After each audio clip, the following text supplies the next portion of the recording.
Messieurs, dames, n'hésitez pas à rentrer, nous allons attaquer la table ronde. J'ai le plaisir aujourd'hui d'accueillir un panel de qualité avec moi. Je vous en remercie, messieurs. Vous ne m'entendez pas? C'est trop faible. Ouais. Merci. Et donc, aujourd'hui, nous allons aborder le thème de la cybersécurité et souveraineté logistique. Notre enjeu va être d'échanger autour des menaces, de l'impact que cela a auprès de nos entreprises, quel cadre réglementaire mettons face à ces risques et concrètement, que peut-on faire et comment le fait-on? Pour répondre à toutes ces questions, je me permets d'accueillir aujourd'hui Jonathan Guetta, directeur de la sécurité de l'information et de la cybersécurité du groupe Romeu. Merci Jonathan. Merci.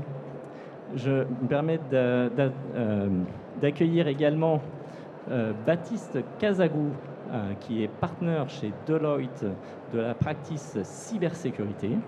Bonjour, merci. Merci. Ainsi que Younes Lalou, qui est VP DXI Maroc.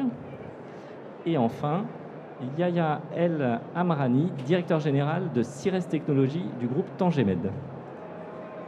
Merci messieurs d'être avec nous. Et je vous propose, si vous êtes tous d'accord, de démarrer la table ronde maintenant. Alors, comme je vous le disais en introduction, je vous propose un petit échange en 3 temps, de façon à ce qu'on puisse aborder un peu ce sujet qui est assez, ma foi, assez large. Le premier temps d'échange, ce que je vous propose, c'est un peu de poser le décor, d'être capable, avec vos mots et puis vos différentes perspectives, parce qu'on a la chance d'avoir un panel extrêmement varié, de nous décrire un peu comment vous percevez aujourd'hui dans le monde de l'industrie du transport et de la supply chain, quelles sont ces menaces qui pèsent autour, quelles sont les vulnérabilités, les risques que cela génère, mais également aussi de rappeler un peu les responsabilités, le cadre réglementaire dans lequel tout ça s'inscrit, avec vos différents prismes d'analyse.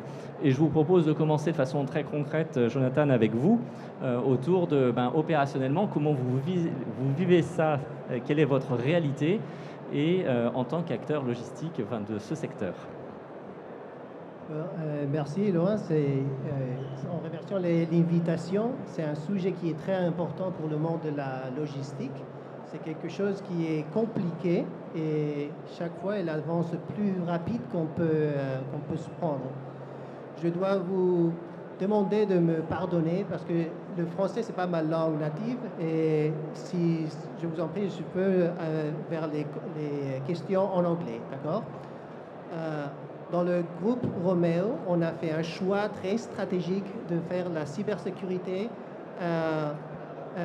une priorité depuis la direction pour réussir à faire que notre business est résilient à les risques de cybersécurité.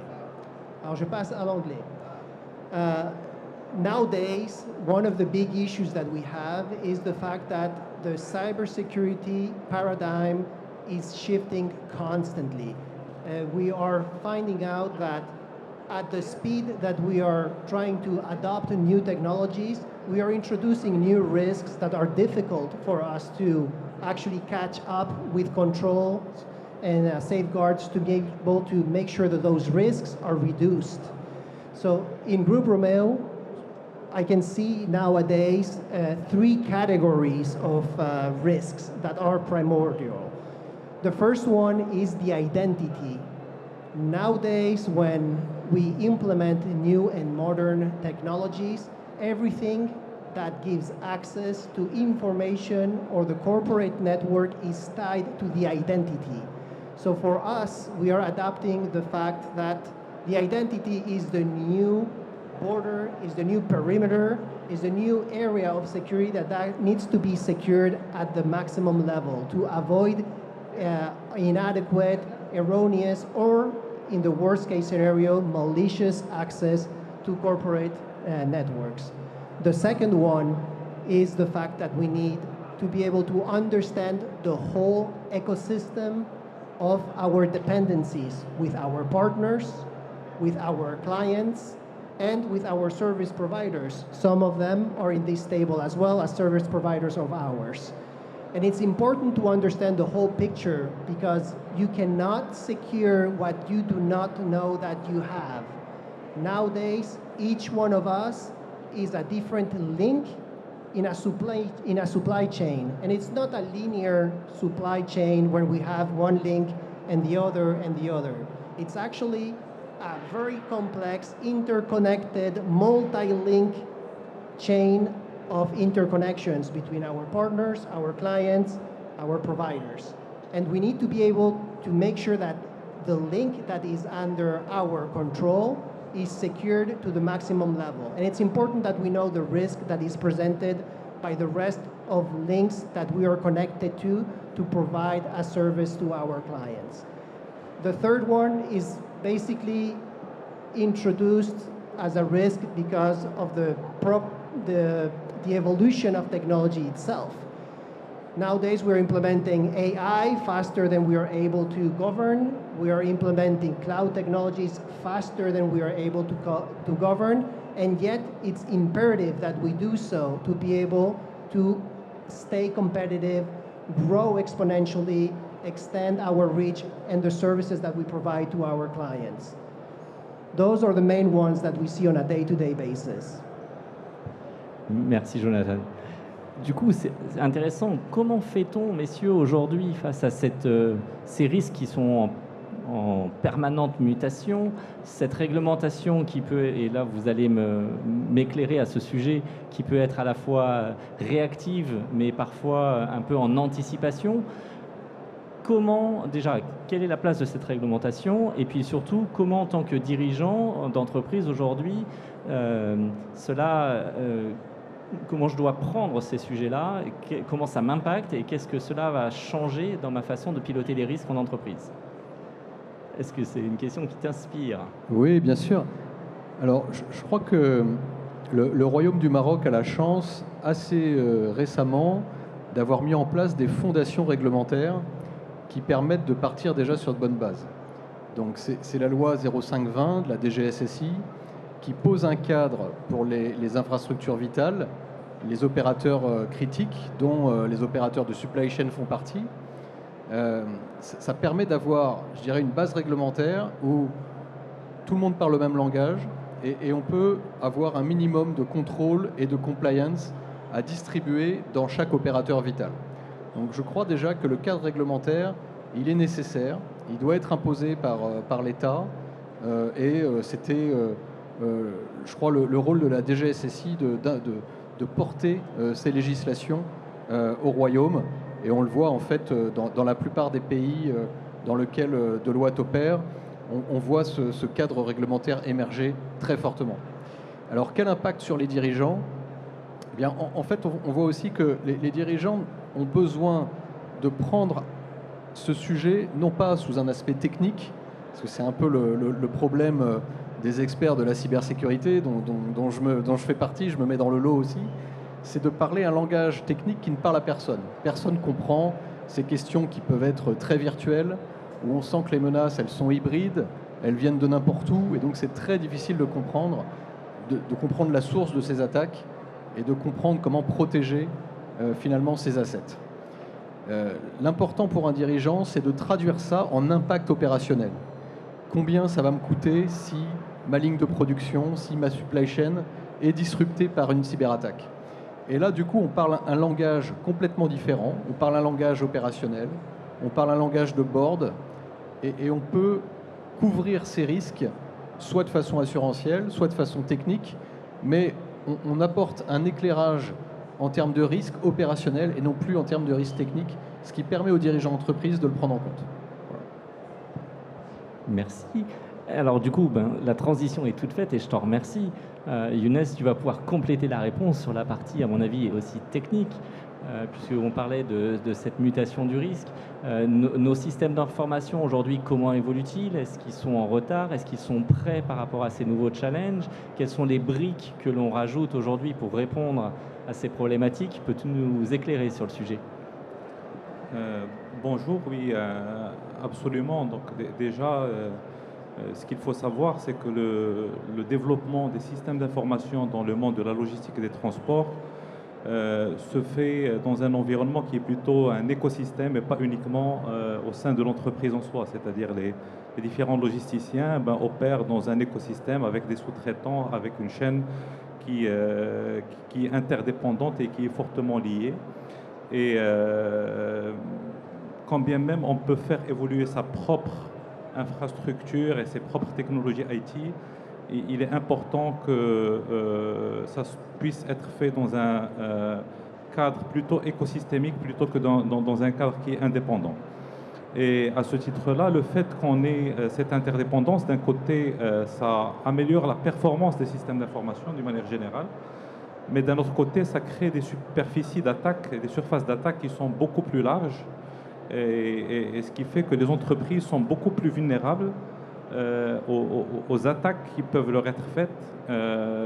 Et en général, ce qui est remarqué, c'est que, selon une statistique que j'ai pu avoir, 70% des attaques sont faites via les fournisseurs ou les sous-traitants. Et donc, à ce titre-là, il est important de se focuser sur la mise à niveau des systèmes d'information propres en mettant d'abord, je vous ai entendu parler tout à l'heure de la sécurité by design. C'est très important dans la conception de tout nouveau projet d'utiliser une conception qui est sécurisée et pas utiliser la sécurité au bout de la chaîne juste pour tester au moment de la mise en production, mais plutôt à la conception.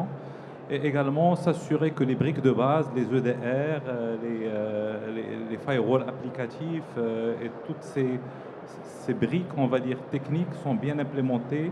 Et j'insiste sur le fait que ça doit être fait un peu partout sur toute la chaîne.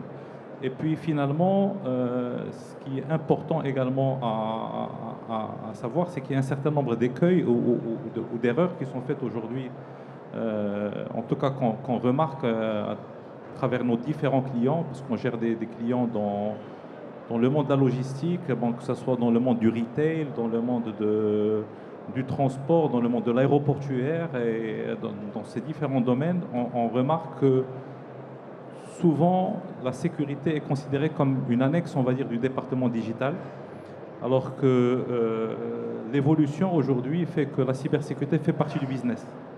Donc ça, c'est l'un des écueils également qui sont importants à retenir dans la définition. Et puis également, il y a tous les facteurs qui sont relatifs à l'implémentation d'un certain nombre de briques de base dans les architectures IT. On voit de plus en plus d'AI qui est présente, les capacités d'attaque sont beaucoup plus grandes, et quand bien même on viendrait à faire un maximum de prévention, on ne va jamais éviter et être sûr qu'on va se prémunir contre tout type d'attaque. Et à ce titre-là, il ne faut pas se concentrer sur prévenir les attaques, mais comment on gère ces attaques-là. Quand elles arrivent, c'est comment les entreprises les plus performantes sont celles qui vont réussir à continuer à fonctionner, quand bien même elles sont attaquées. C'est-à-dire que si je suis attaqué, comment je m'assure que mes camions arrivent bien chez leur supermarché? Comment m'assurer que mon business ne s'arrête pas? Parce que derrière, l'impact, comme a dit mon collègue, est plutôt un impact en euros. Donc il faut s'assurer qu'on ait les bonnes pratiques de mise en place de la résilience plutôt que de la défense et de la prévention. Donc je pense que ce sont des sujets très importants sur lesquels il faut faire attention.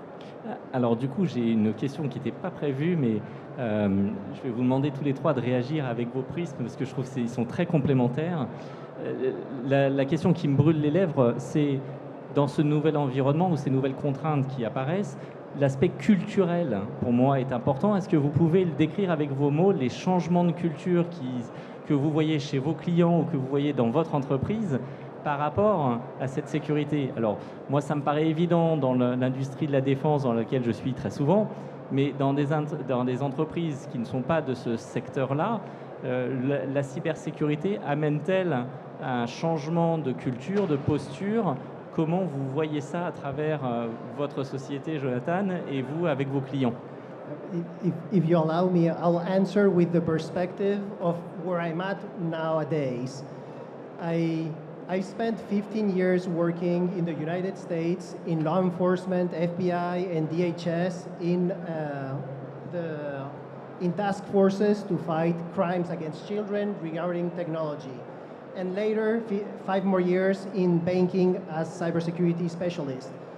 Prior to making my way back to Spain and as a director of cybersecurity, and there is an aspect that changes quite a bit culturally. And it's not just an economical barrier, it's a cultural barrier. And I think I was explaining this earlier, that when I came back to Spain, I suffered a little bit what I can only qualify as a culture shock. A culture shock because I felt like we are terrible cybersecurity services customers. We are, but it's not just Spain, it's Europe as a whole. I'm guessing it's the same in Morocco as well. We tend to be poor customers because we don't exactly know what we want. We know we want a solution of a problem we don't quite understand, and we want the cheapest possible solution no matter what. That's what makes us sometimes poor customers. And I say it saying that I'm myself now a director of cybersecurity who has to contract and consume services from many partners to be able to make sure that we create an ecosystem that is resilient. But quite often we don't follow standards that are already based to measure with KPIs or the level of maturity level of our cybersecurity program. We often focus on technical solutions. We need an ADR, we need a firewall, we need a WAF solution, but we don't understand often that it's a whole ecosystem that has a lot of implications and a lot of interdependencies that need to be taken into account. So quite often, we become, unfortunately, because we don't understand the problem, bad customers. When we're bad customers, we implement solutions that are not aligned with the real problem, that needs to be tied to the magnitude and the scope of the business and the context in which we operate. Otherwise, we are kind of guessing, or we are operating based on intuition, and that is never a good strategy for a subject that is as technical and as numeric based as cybersecurity and technology. Baptiste, Younes, pour compléter, avant que je donne la main à Yaya pour avoir aussi une perspective sur le Maroc, ça serait une bonne transition. Ce que je peux rajouter, c'est un exemple concret d'un client que nous avons dans le monde aéroportuaire. Et malheureusement, parfois, les changements de culture peuvent se faire dans un mode de prévention, d'information, on va dire, dans les entreprises, mais parfois, c'est une marche forcée. Et un de nos clients avait eu un gros incident qui a fait que tous ces avions étaient cloués au sol pendant plusieurs heures et que ça a perturbé un trafic dans un des très grands aéroports mondiaux. Et derrière, ce qu'ils ont pris comme mesure immédiate, c'est que la CIO de l'aéroport a automatiquement été mandatée comme premier objectif, c'est la résilience de l'activité. Et derrière, ça s'est traduit en plans d'action qui vont aller automatiquement, on va aller voir les plans de continuité applicatifs. Donc ça se traduit par des plans d'action successifs. On va aller voir dans les applications une par une, on va s'assurer que le plan de continuité existe, mais pas seulement. Donc on va également aller le tester parce qu'on se rend compte que pratiquement tout le monde, par des contraintes réglementaires souvent, ont leur plan de continuité d'activité qui sont écrits, qui sont audités, auditables, mais est-ce qu'ils sont réellement testés? Pas forcément. Donc c'est tout ce mindset aujourd'hui de test de la résilience, et pas uniquement de la définir, qui est en train de s'opérer, parfois à marche forcée comme j'ai dit, mais également parfois par une prise de conscience de plus importante que les AI changent la donne. Les attaques sophistiquées nécessitaient énormément de jours avant à être conçues. Aujourd'hui, c'est extrêmement rapide, les outils évoluent beaucoup, et ce changement de paradigme et d'équation fait qu'aujourd'hui, forcément, la culture des personnes change. Alors, oui, merci. Peut-être pour compléter, la plupart des attaques, je dirais peut-être 70%, se font par des vecteurs humains.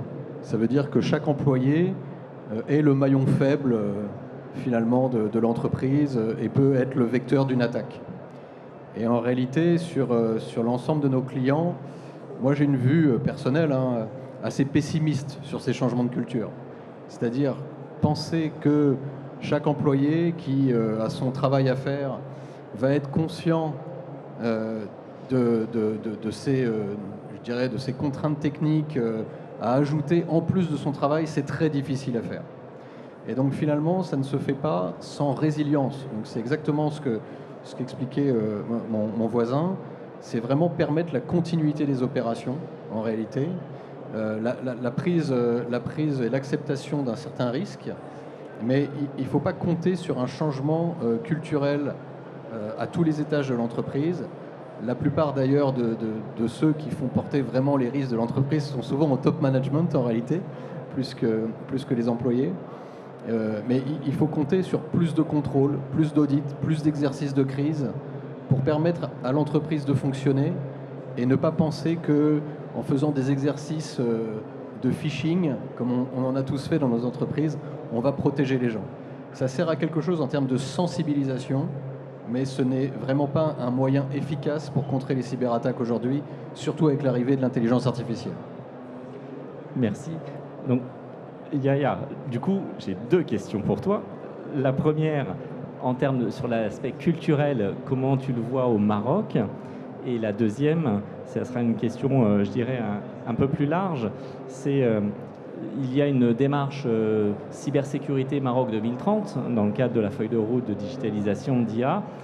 Et comment tu perçois cette question autour de la souveraineté numérique, à quel niveau le Maroc doit-il accéder, et aussi en quoi cela répond aux problématiques de souveraineté logistique.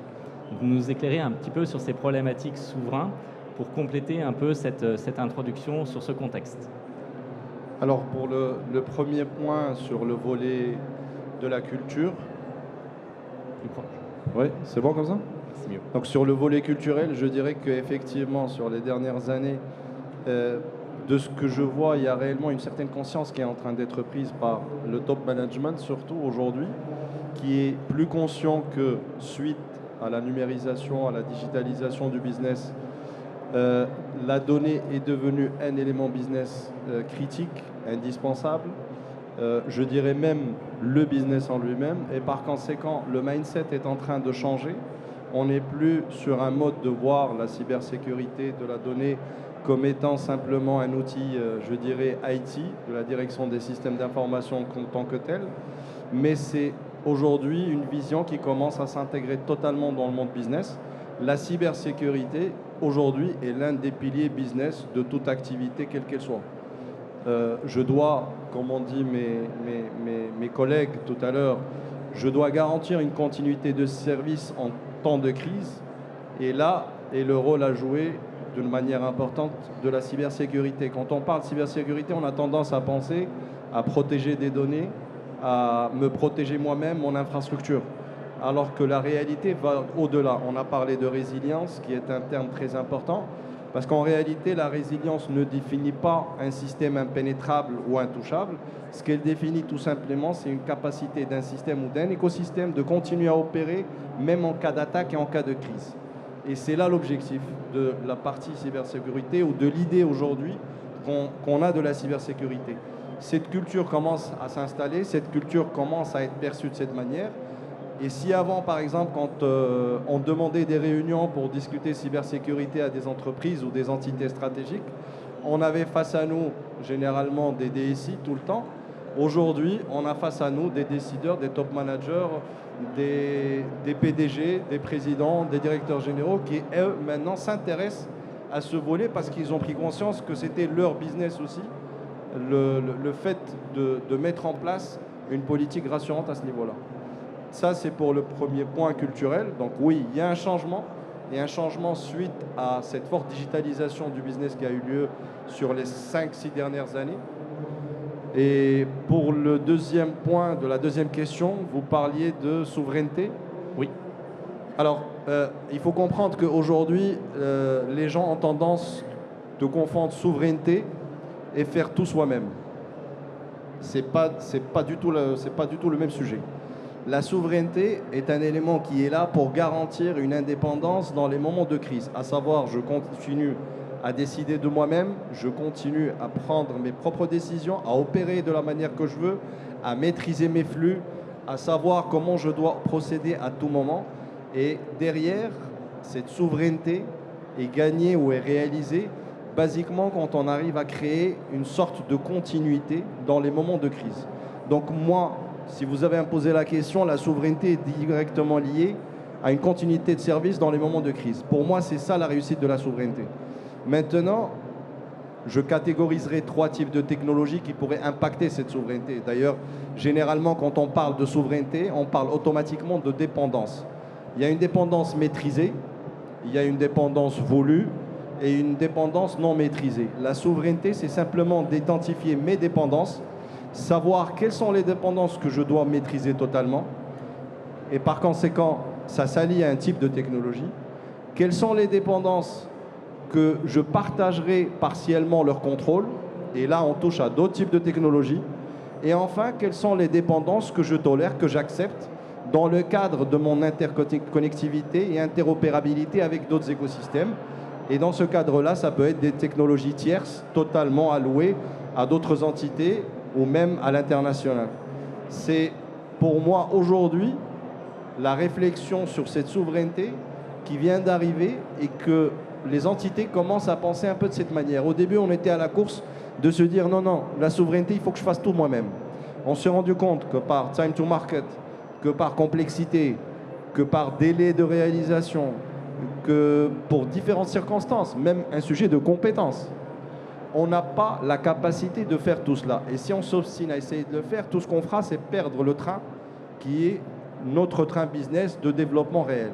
Et aujourd'hui, on est plus dans ce concept au niveau technologique quand on parle de souveraineté. Et dans le cadre de la logistique, je dirais que c'est un peu la même chose. La logistique aujourd'hui interopère avec tout le monde, interconnecte tout le monde.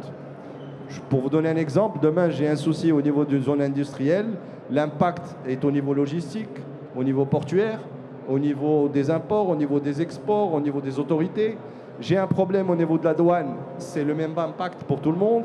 Et par conséquent, aujourd'hui, nous sommes sur une interconnexion globale, réelle, business. Tout acteur de ce business qui pourrait se voir impacté impacterait l'autre et le suivant. Et par conséquent, aujourd'hui, quand on parle de souveraineté logistique au Maroc, on est en train de parler basiquement de la même chose. Comment créer un écosystème d'acteurs qui peuvent entre eux collaborer, générer des partenariats fiables, développer des dépendances, d'un côté qu'elles soient maîtrisées, de l'autre qu'elles soient partiellement contrôlées. Comment je peux mettre en place des plans de continuité intersectorielle de telle sorte à garantir ma continuité de service propre. Et quand on commence à parler ce discours entre tous, quand on commence à parler de redondance d'infrastructures critiques, quand on commence de parler de pouvoir opérer en mode dégradé, quand on commence à parler de la possibilité de contrôler ou au moins de contrôler partiellement la chaîne d'approvisionnement de bout en bout, là on est en train de rentrer dans un sujet réel de débat, de souveraineté technologique, mais aussi de souveraineté logicielle. Il ne faut pas oublier qu'aujourd'hui le Maroc est une partie intégrante de la chaîne de valeur mondiale. Et le volet logistique est un acteur clé et joue un rôle essentiel et je dirais même central au niveau de la continuité stratégique et économique du pays. Et par conséquent, je pense que cette accélération de la digitalisation qui a eu lieu ces 5 dernières années au Maroc, probablement des erreurs qu'on a dû commettre pour essayer d'aller vite et faire mieux que ce qu'on pouvait, nous a permis aujourd'hui de commencer à atteindre une maturité qui, enfin, commence à poser sur la table les vrais débats et les vraies questions. Alors, formidable, j'ai plus de transition à faire. Merci. Du coup, maintenant qu'on a... I'd like to add to Yaya's comments because it's an aspect that we've noticed. I agree 100% with you, by the way. There's an aspect of the resources that are specialized and trained on cybersecurity that is a reality that we all have to face. And it's a reality that we don't have an option. And it's the fact that although most big corporations would like to have all the resources internally to do things, the reality is we have to find a hybrid solution. It's the only equation that works, mainly because the resources that are specialized in cybersecurity are few. They are every time more expensive to find and hire, and it's almost impossible for every corporation to have all the expertise. We can have the minimum knowledge to be able to have the engineers, the architects, to be able to take informed decisions in partnership with key partners that can actually provide us that muscle, that know-how, that additional ability to be able to execute on projects that are often way beyond our capabilities and our understanding. And it's more practical because that knowledge that is accumulated on these key partners actually serves us to be able, because they implement it in multiple scenarios, be able to absorb that knowledge and apply it to our particular scenario. It's a situation that it's not changing in the world. It doesn't matter where you look, in the United States, Europe, Asia. Expertise in the realm of cybersecurity is hard to find, and it's inevitable, necessary, and positive that there are relationships between the sector and the providers of those services. Absolutely. Merci beaucoup. Du coup, autour de ces questions de compétences, tu as beaucoup parlé de compétences autour de la cybersécurité, mais maintenant, si on parle un peu autour des moyens, de comment on réagit par rapport à ces menaces, qu'est-ce que l'on met en place, est-ce qu'il y a d'autres compétences qu'il faut activer, renforcer dans les entreprises? Comment on se réorganise? En gros, quelles sont les transformations que l'on est amené à faire, tant sur l'aspect compétences, sur l'aspect gouvernance, puisque je pense que c'est comme tout projet, il y a la partie transformation, mais après il y a la partie pilotage, puisque ça doit devenir une habitude. Donc, Baptiste, je me tourne vers toi. Peux-tu nous parler un peu de cette transformation et de ce côté un peu réorganisation ou changement d'organisation? Oui, tout à fait. Alors, c'est vrai que c'est un point important parce que, je le disais tout à l'heure, on prend souvent la cybersécurité par le biais technique, par le biais des outils, alors qu'en réalité, on devrait pouvoir définir une stratégie de cybersécurité qui soit la traduction de la stratégie de l'entreprise, d'identifier les assets critiques de l'entreprise, mais les assets business de l'entreprise, pour pouvoir couvrir les risques cyber, mais qui sont des risques business. Donc une stratégie, une gouvernance, avec effectivement, on le voit pour l'IA, une application systématique des architectes de cybersécurité dans les projets digitaux de l'entreprise, parce que sinon, en fait, une fois que le projet est parti, il est très difficile de sécuriser en mode pompier des choses qui ont été pensées finalement de façon trop rapide, sans gouvernance et sans sécurité by design. Et puis je crois qu'il est toujours important de rappeler qu'il faut déployer en termes de gouvernance des lignes de défense. C'est-à-dire que ceux qui conçoivent ces systèmes et qui définissent les politiques de sécurité ne sont pas ceux qui déploient, ne sont pas ceux qui implémentent et qui opèrent les systèmes, et ce ne sont pas ceux non plus qui contrôlent. Et donc quand on respecte ces trois lignes de défense, ces trois lignes de maîtrise, ceux qui conçoivent, qui définissent les politiques, ceux qui implémentent et qui font le run, et ceux qui contrôlent, on a beaucoup plus de chances d'avoir de la défense en profondeur, d'avoir une répartition des tâches et d'être plus résilient. Je crois que c'est très important d'avoir ces lignes de défense. Et puis, on le disait tout à l'heure, s'entraîner. En fait, l'entraînement, l'exercice de crise est une bonne façon de tester les choses. Il y a beaucoup de choses qui sont documentées, qui sont faites sur le papier, mais rien ne vaut finalement un entraînement de la façon la plus réaliste qu'il soit, avec les vrais acteurs, le vrai top management qui s'implique dans la crise, et puis l'ensemble finalement des acteurs business et par exemple le legal, la communication, qui doivent être partie prenante de ces exercices pour pouvoir avoir une vue beaucoup plus vivante de la cybersécurité et non pas juste de la compliance et du process documenté. Voilà. Merci. Du coup, Younes, je vais te demander de compléter un petit peu la réponse parce que même si, et j'en suis tout à fait convaincu, C'est un sujet d'entreprise, comme vous l'avez déjà témoigné, et partant du plus haut niveau.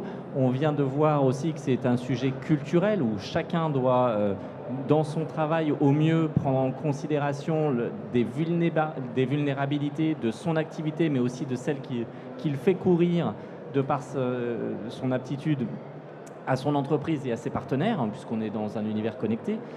Moi, ma question maintenant, c'est concrètement, Younes, si on doit, qu'est-ce qu'il faut faire, enfin, pas d'un côté urgent ou rapide, mais quelles sont les choses fondamentales à mettre en place pour augmenter son niveau de maturité en termes de résilience, parce que c'est un mot qui est important, je pense, au-delà de la protection.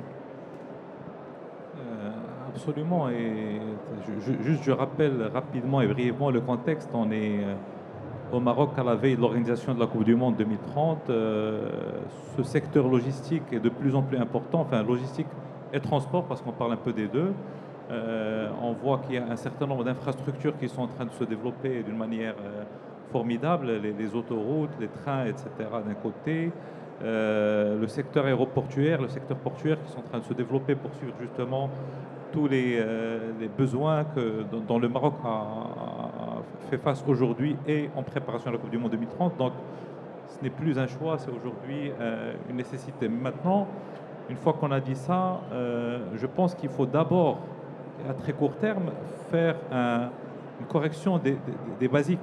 Je pense qu'il y a pas mal d'entreprises et on va dire on peut segmenter entre les grands players dans ce secteur-là, mais il y a également beaucoup de PME qui ne sont pas forcément au niveau de résilience attendu et qui, même en termes de cybersécurité, si on revient aux basiques cybersécurité, ne sont pas forcément protégés. Et beaucoup d'attaques aujourd'hui arrivent encore, même chez les plus grands, par des surfaces d'attaque qui sont extrêmement basiques. Et donc d'abord, à très court terme, corriger les éléments qui sont basiques dans les systèmes d'information d'un côté. D'un autre côté, il faut se pencher à plus moyen terme, enfin assez rapidement, se pencher sur la définition de systèmes de continuité d'activité. Et pour cela, il faut prioriser. Ce sont des systèmes d'information et des chaînes qui sont très complexes avec plusieurs données, plusieurs flux. Il faut démarrer par une cartographie des données et des flux pour identifier les chaînes qui sont les plus critiques dans nos systèmes. Et pour cela, démarrer par la définition de plans de continuité d'activité. Et j'insiste sur le fait que la définition n'est absolument pas suffisante. L'entraînement duquel a parlé mon collègue est extrêmement clé dans cette équation-là. Il faut absolument tester et retester son plan et que ça se fasse d'une manière extrêmement continue. Et puis, dernièrement, moi je pense que augmenter les moyens de détection en se dotant de SOC, en se dotant de moyens de détection et d'action rapide sont extrêmement importants. Et je rejoins également Jonathan pour dire qu'aujourd'hui, croire qu'on peut faire ça tout seul, je pense qu'on se trompe. Je pense qu'il y a un certain nombre de professionnels qui sont actifs dans ces domaines-là. Il faut évidemment garder le contrôle en interne de la définition des stratégies, de la définition des politiques, de définir la direction de là où on va, mais il faut absolument s'adosser à des gens qui ont des forces de frappe qui sont beaucoup plus importantes pour justement pouvoir réaliser ce qu'on veut et à la bonne vitesse. Parce que si on se base uniquement sur nos forces internes, eh ben ça ne va pas aller à la bonne vitesse. Et la bonne nouvelle, c'est qu'il y a beaucoup de players marocains aujourd'hui dans le monde de j'appellerais ça de la résilience de la cyberdéfense plus que de la cyberdéfense, qui aujourd'hui opèrent pour des clients internationaux.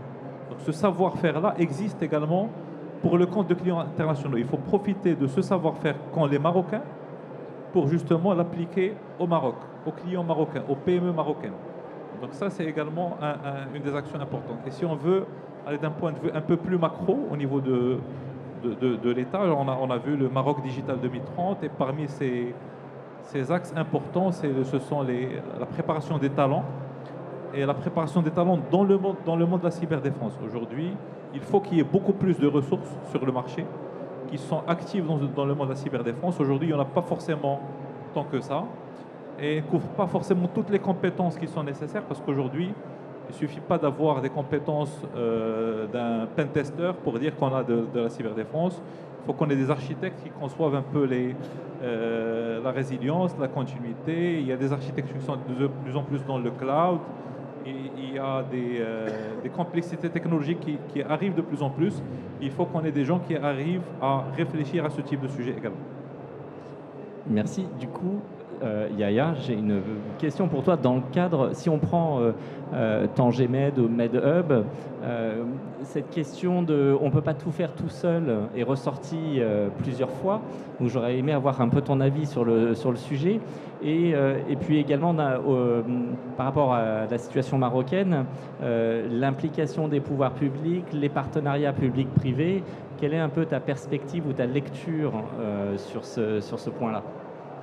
Alors, par rapport à ce qui est de Tangemed, ce que je vous expliquais tout à l'heure, de la cartographie des dépendances, c'est un travail qui a été fait dès le début pour savoir, premièrement, qu'est-ce qu'on pouvait faire nous-mêmes, qu'est-ce qu'on pouvait faire avec d'autres partenaires, qu'ils soient privés ou publics, et aussi avec des partenaires internationaux, parce que réellement, on a aujourd'hui ce besoin qui a toujours existé en réalité et qui nous permet d'aller plus vite dans nos objectifs. Il ne faut pas se perdre un peu, si vous voulez, dans la philosophie de voir les choses.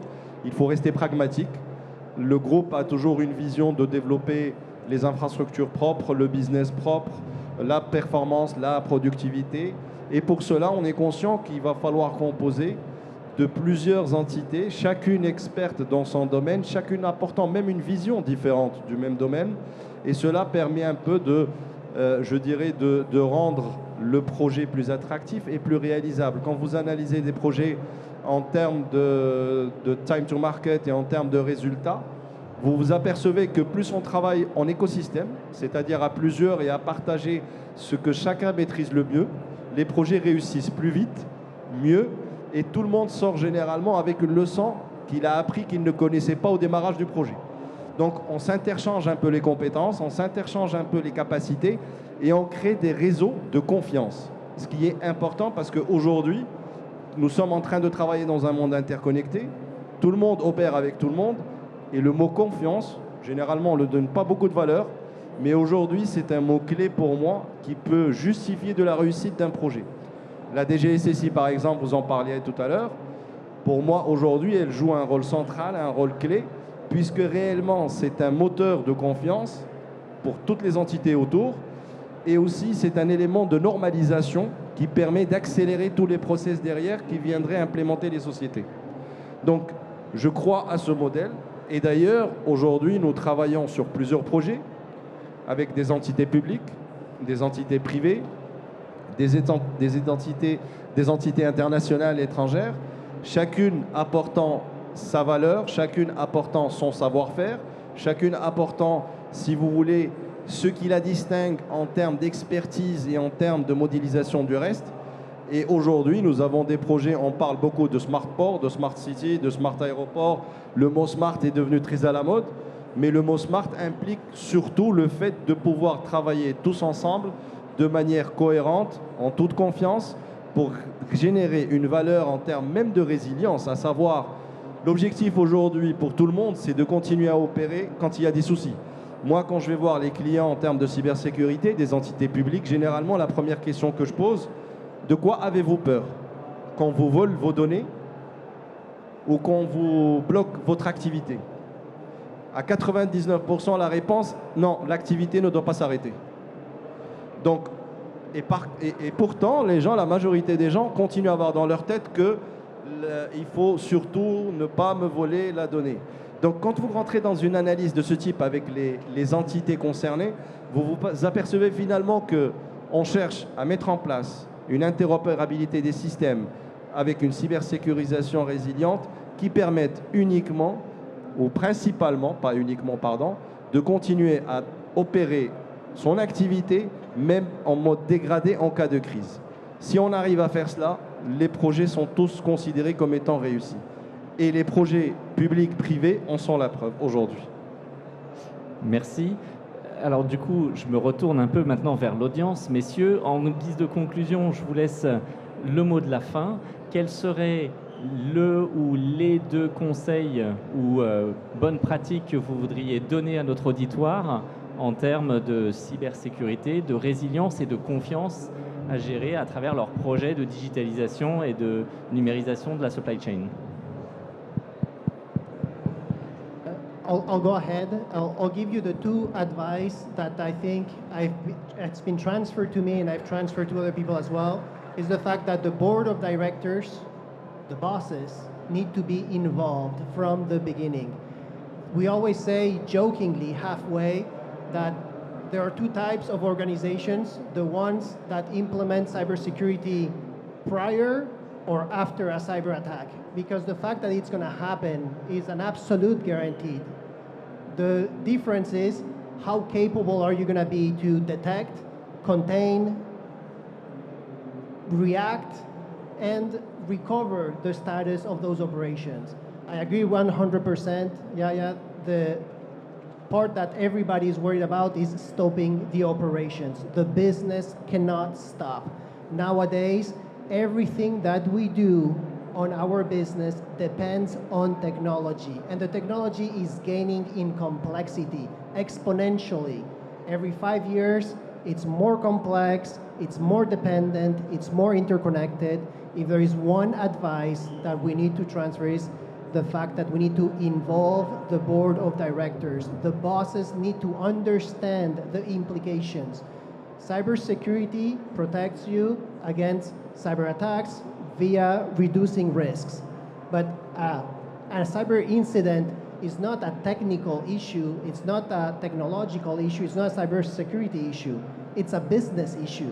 When we stop working, we have reputational damage, we have cost of operations, we don't deliver to our clients, we cannot provide to our partners.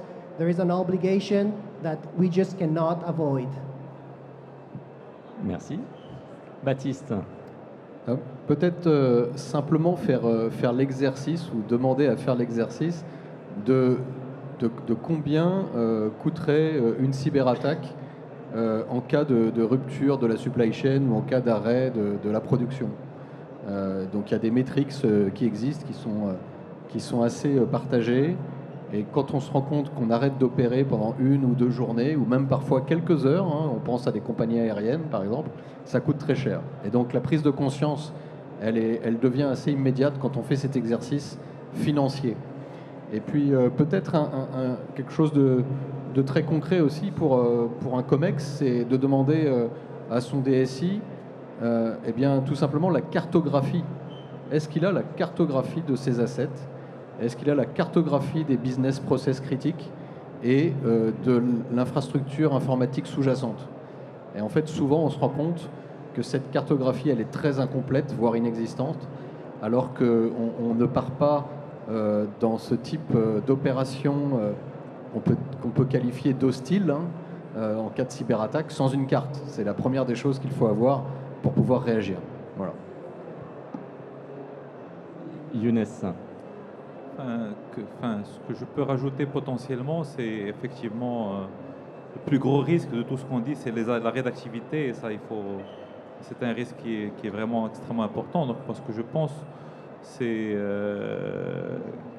au-delà du fait qu'on prenne conscience un peu du risque que ça porte par le top management, c'est faire s'auto-protéger soi-même, mais surtout avoir une vision complète sur son écosystème. Parce que l'attaque ne va pas forcément venir de chez nous. Si elle vient de notre sous-traitant, elle aura le même impact que si elle venait de chez nous. Donc, s'assurer que tout l'écosystème est protégé, le cartographier, faire des due diligence chez nos prestataires, chez nos sous-traitants pour s'assurer qu'eux-mêmes répondent au même niveau d'exigence que nous faisons nous-mêmes. Ça, c'est extrêmement important si on veut se prémunir. Et puis réfléchir en groupe, parfois même financer un sous-traitant à se mettre à niveau, nous coûterait beaucoup moins cher que de le laisser vulnérable et de se faire attaquer par ce biais-là. Très juste. Yaya, un mot de la fin pour toi? Alors, moi j'ai simplement 2 idées. Si les gens partent avec ça, ça me paraîtrait parfait. Pour résumer de tout ce qui a été discuté, je pense que il faudrait qu'ils gardent en tête 3 éléments quand on parle aujourd'hui de cybersécurité: gouvernance, organisation, technologie, dans cet ordre, de telle sorte à ce que quand on veuille travailler sur un projet de cybersécurité, il faut qu'on prenne en considération ces 3 éléments. La deuxième des choses que je vous dirais, c'est qu'aujourd'hui, on a tendance à penser qu'une supply chain digitalisée est une supply chain sécurisée. La supply chain digitalisée est orientée purement vers l'efficacité. Par contre, une supply chain résiliente, là, on rentre dans une continuité d'activité en mode de perturbation et de crise. Et je pense qu'aujourd'hui, cette vision ou cette réflexion est en train d'être menée. Comment faire pour passer d'une supply chain digitalisée aujourd'hui qu'on a créée vers une supply chain résiliente, capable de nous permettre de continuer à opérer nos activités en période de perturbation et de crise. Écoutez, merci beaucoup, messieurs. Je me permets de me retourner vers l'audience et de vous laisser aussi bénéficier de nos experts avec leur regard croisé. Et si vous avez des questions, c'est le moment. Je me permettrai de vous apporter un micro pour poser vos questions. Soyez pas timide. Ah, merci. Merci. Amal El-Ghela, consultante freelance. Merci. Moi, ma question, en fait, par rapport entre votre conférence, votre présentation et ce que messieurs ont dit, donc, quid de ce qu'on va présenter aux clients on pousse les clients à utiliser l'IA, et on les pousse à former leurs collaborateurs à utiliser l'IA, et en même temps, face à la cybersécurité et face à la souveraineté, donc on sait très bien que l'IA remet en question quelque part ces deux concepts. Comment, en fait, de la cybersécurité face à l'utilisation de l'IA au quotidien par les collaborateurs dans les systèmes d'information, et bien sûr la question de souveraineté, on donne à l'IA et elle nous donne quelque part quid, qu'est-ce qui s'en passe. Vous avez dit tout à l'heure justement, donc on a peur de se faire voler les données et on ferme un peu tout, donc y compris face à l'IA, et on ne fait pas attention à l'arrêt de l'activité, parce que qui dit vol de l'activité derrière, je raisonne en termes de PME face à mes clients. Donc, qui dit vol de données, dit par la suite arrêt de l'activité systématique. Donc, je ne sais pas comment on peut expliquer ceci et rassurer les clients face à ça. Alors, je suis d'accord avec vous sur le volet de l'IA et qui est partie intégrante du volet actuellement de la cybersécurité. D'ailleurs, si je pose la question dans la salle, probablement tout le monde travaille avec chatbot. Je ne sais pas, un chat GPT, un Lama, un Claude, tout le monde probablement est en train de l'utiliser, même au niveau organisationnel. D'ailleurs, aujourd'hui, les entités s'en inquiètent et on parlait de gouvernance initialement. La gouvernance englobe aussi ce volet de l'IA dans le cadre de la cybersécurité, parce qu'aujourd'hui, vous avez des collaborateurs qui utilisent des agents externes en utilisant des données internes qui peuvent être confidentielles, stratégiques, etc., etc. Et on n'a aucun contrôle. Vous demandez à n'importe qui aujourd'hui dans une organisation de vous préparer un travail, il va utiliser son chatbot et il va quasiment divulguer toutes les informations. Et c'est dans ce cadre-là que quand on parle de gouvernance cyber, on parle aussi de cette gouvernance. On parle aussi de savoir identifier à quoi on peut avoir accès, à quelles données, qu'est-ce qu'on peut utiliser vers l'extérieur, qu'est-ce qui doit rester en interne. Aujourd'hui, on parlait de compétences cyber. C'est une réalité qu'on vit. Il n'y a pas assez de compétences pour couvrir tous les besoins.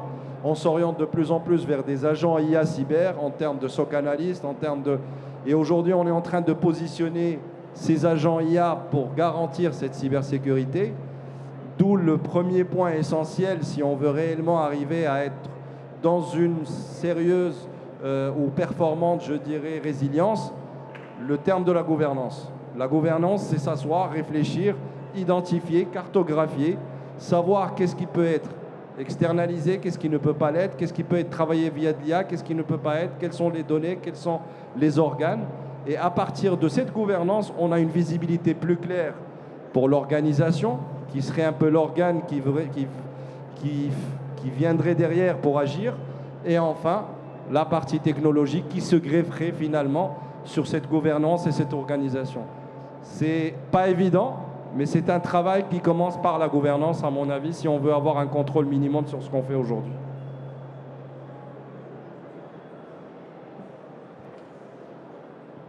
je pense que merci pour cette réponse exhaustive. On a le temps pour une ou deux questions encore. N'hésitez pas.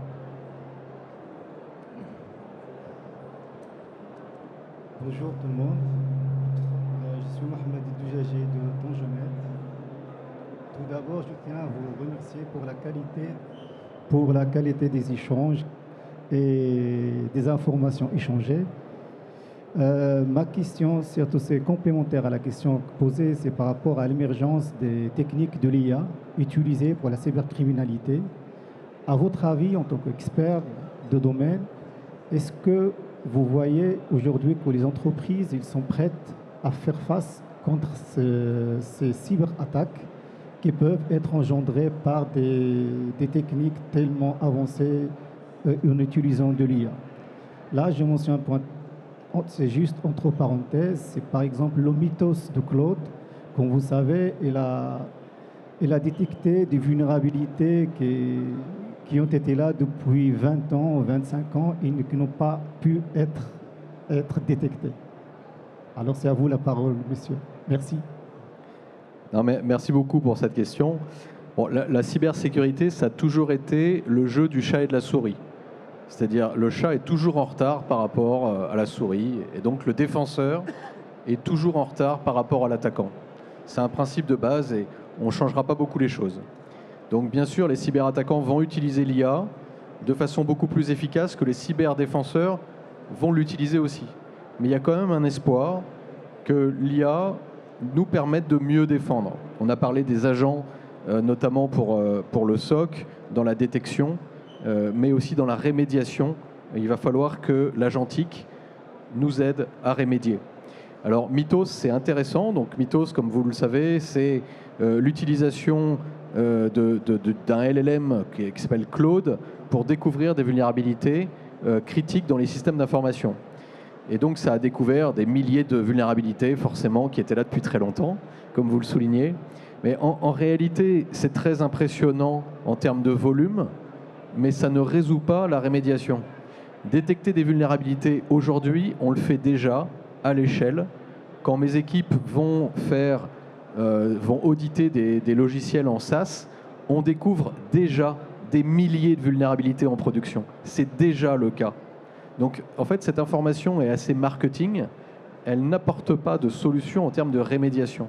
La rémédiation, donc le patching, c'est comment on va passer d'un patching en batch, où on va faire des batchs de patch pour corriger ces vulnérabilités majeures sur les systèmes qui sont en production, en patching continu. Et donc cette transition entre les vagues de patch et le flow continu qu'on doit faire, c'est ça la vraie transformation que doit apporter l'IA dans la défense. Donc moi je suis assez, pour l'instant, prudent, mais pour le coup optimiste. Je pense qu'avec des outils, on va pouvoir accélérer cette rémédiation, pas forcément à la même vitesse que la découverte de vulnérabilités, mais en réalité, on a déjà l'habitude de ça. Les vulnérabilités, elles sont là déjà. On les découvre à l'échelle déjà. C'est juste que les équipes infrastructures n'ont pas le temps d'absorber la charge de patching. Si je me permets juste de rajouter par rapport à ce point, de toute façon, quelle que soit l'évolution technologique qu'on va avoir parce qu'il y a les AI pour attaquer et les AI pour défendre qui se développent tout aussi bien. Mais l'exemple de Mythos en est un, mais il y en a d'autres. Il y aura toujours des potentiels d'attaque qui sont non explorés. Et forcément, la possibilité d'être attaqué existe toujours, quand bien même on aurait fait toute la prévention. D'où, je pense que le sujet qu'on a beaucoup débattu aujourd'hui, c'est de la résilience. L'enjeu n'est pas de comment ne pas se faire attaquer, mais comment, quand on se fait attaquer, on assure une continuité d'activité. Et c'est là tout l'enjeu, à mon avis, qui doit être traité, et par la technologie aussi. Comment avoir un niveau de secours, niveau 1, niveau 2, niveau 3, si on se fait attaquer, et même notre backup se fait attaquer, comment, avec tout ça, on arrive à ne pas être à l'arrêt, comment notre production continue. C'est ça l'enjeu. On va continuer à se faire attaquer, l'AI va continuer à évoluer. De l'autre côté, les outils aujourd'hui embarquent beaucoup d'AI pour la défense aussi. Et je pense qu'avec les outils d'aujourd'hui, on peut arrêter toutes les attaques qu'il y a eu il y a 4 ans ou 5 ans. Donc mais dans 2 ans, les attaquants vont évoluer encore, etc. Donc, c'est comment s'assurer de la continuité d'activité d'abord comme enjeu pour moi.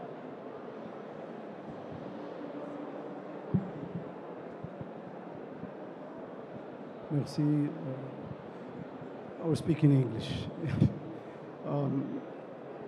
We spoke about the application layer. I mean, everything that we spoke about was at the software layer, whereas there are problems in the infrastructure itself. Suppose we have a wireless problem. There was a problem that was reported in Canada about 2-3 weeks ago, and that was at the wireless layer. So what are your thoughts about, how to protect the user, especially that most of the apps are on the phones and people are usually using their apps on their phones and whatnot. So we need to understand, are there any potential cybersecurity protection at the infrastructure layer, not at the software layer?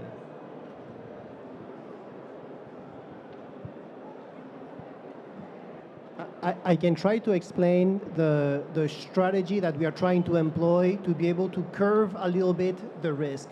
And it's true that when we employ the only solution that exists in the market nowadays, which is the philosophy of a zero trust environment, it necessitates that you control the endpoint, the device, whether it's a laptop, whether it's a phone.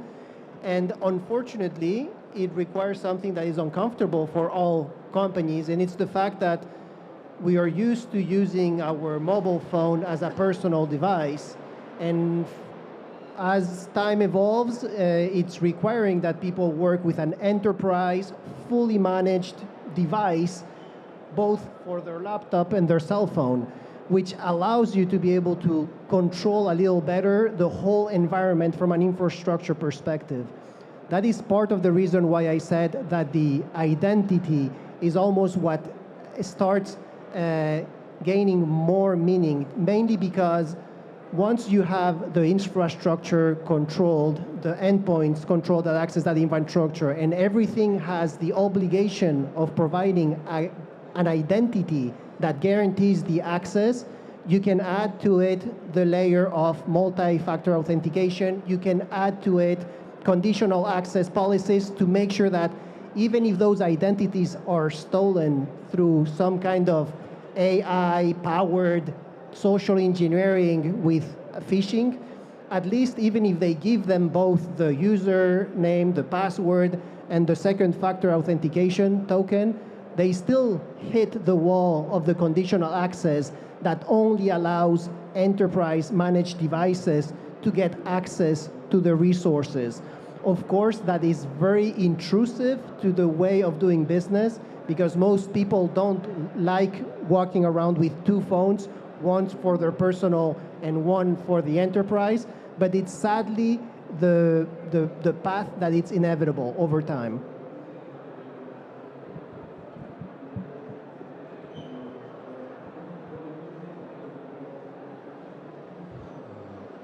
Bonsoir. Je suis désolé pour le retard dans cette pertinente table ronde. J'ai deux questions qui sont similaires.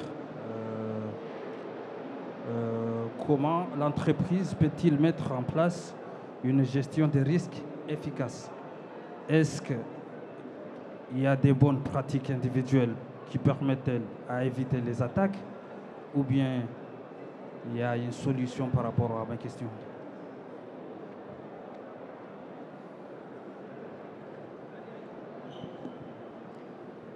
Je prends la question. Alors, au niveau de la gestion des risques à un niveau corporate, il y a bien sûr un certain nombre de bonnes pratiques qu'il faut suivre, et notamment donc, ce qu'on appelle la GRC, la Governance Risk Compliance. L'important, c'est d'avoir les bonnes données pour bien comprendre son niveau de risque. Donc déjà d'identifier, comme on disait, ces assets critiques, les business process qu'on doit protéger, et à partir de là, de comprendre la couverture des risques qu'on a mis en place et où elle se situe en termes de maturité. L'idée, bien sûr, c'est pas forcément d'avoir une couverture maximum, parce que c'est très difficile à faire, mais une couverture qui permet de couvrir ses risques principaux et ses risques business. Donc il y a un certain nombre à la fois de solutions techniques, mais surtout de process à mettre en place pour avoir une bonne GRC, Governance Risk Compliance. Ça, c'est une première chose. Et puis, à un niveau individuel, c'est ce qu'on disait tout à l'heure, un niveau individuel, c'est le changement de culture. Et ça, c'est très difficile à faire. Alors, il y a un certain nombre d'exercices de phishing et autres. C'est très difficile à mettre en place parce que ça nécessite de comprendre qu'on est un maillon faible soi-même dans cette grande chaîne finalement de l'entreprise. Et tant qu'on n'a pas été impacté personnellement, qu'on ne s'est pas fait voler ses données personnelles, alors ça arrive souvent en ce moment, c'est arrivé l'année dernière au Maroc, c'est arrivé la semaine dernière en France avec les titres sécurisés. Donc tant qu'on n'est pas concerné soi-même, c'est difficile de se rendre compte que finalement on peut être un vecteur. Et donc ça passe par un changement de culture qui est extrêmement long à mettre en place, mais qui est tout à fait nécessaire dans cette évolution qui est de plus en plus digitale. Voilà.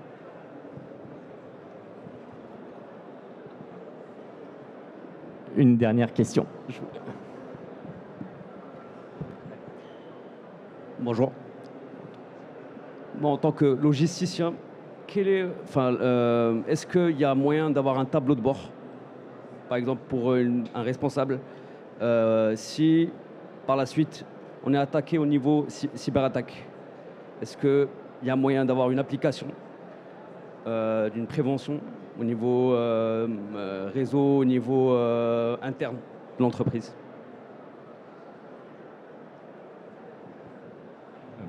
Allez, again, oui. Alors oui, tout à fait. C'est dans la détection, ce qui est important, c'est de mettre en place des espèces de thermomètres, des sondes qui vont détecter des comportements qui sont anormaux. Et donc ces événements de sécurité, ces détections, elles vont être rassemblées dans un centre d'opération de cybersécurité. Et ensuite, ça va nourrir effectivement un certain nombre de dashboards, d'alertes qui vont permettre de bloquer les réseaux et de contenir les attaques. Donc il y a des solutions qui existent très, très clairement. Elles ne sont pas forcément au niveau des métiers. Elles sont plus au niveau de l'IT ou de l'expertise, parce qu'il y a un certain nombre de faux positifs dans vos métiers de la logistique. Il peut apparaître qu'un de vos sous-traitants qui amène un camion se connecte avec son téléphone personnel. Ça va lever une alerte, mais vous, dans vos métiers, ça va être très difficile de qualifier cette alerte. Donc ça va se faire plutôt dans un centre avec des experts qui vont, avec le contexte métier, comprendre un peu mieux si c'est une vraie alerte, si c'est une fausse alerte, et s'il faut engager un processus de réponse à incident. Voilà. Mais tout à fait, il y a un certain nombre d'outils qui existent, qui sont assez efficaces, mais qui nécessitent des investissements, une gouvernance, des équipes qui permettent de gérer tout ça. Voilà.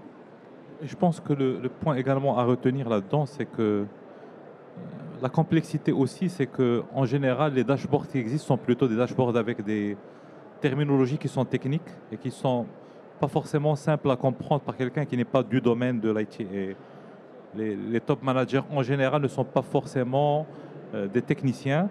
Donc le travail à faire, c'est de traduire un peu ces données techniques plutôt en indicateurs business et en indicateurs qui sont plutôt compréhensibles et perceptibles par une population qui peut en être sensible. Si on expose le nombre d'attaques sur le serveur Tartampion, ce n'est pas comme si on disait voilà l'impact de telle attaque en termes de business, en termes d'arrêt de camions ou d'impact vraiment perceptible par les responsables managériaux. Voilà. Je vous propose de clôturer la table ronde ici et une dernière fois de remercier chaleureusement nos invités. Tout d'abord, Jonathan, directeur de la sécurité, de l'information et de la cybersécurité du groupe Romeu. Merci Jonathan. Baptiste, partner chez Deloitte, practice cybersécurité. Younes, VP DXC Maroc. Et Yaya, merci encore à vous, directeur général de CIRES Technologies. Merci à vous également d'avoir participé et contribué à cette table ronde. J'espère que vous avez eu autant de plaisir que nous à passer cette heure et demie avec nous.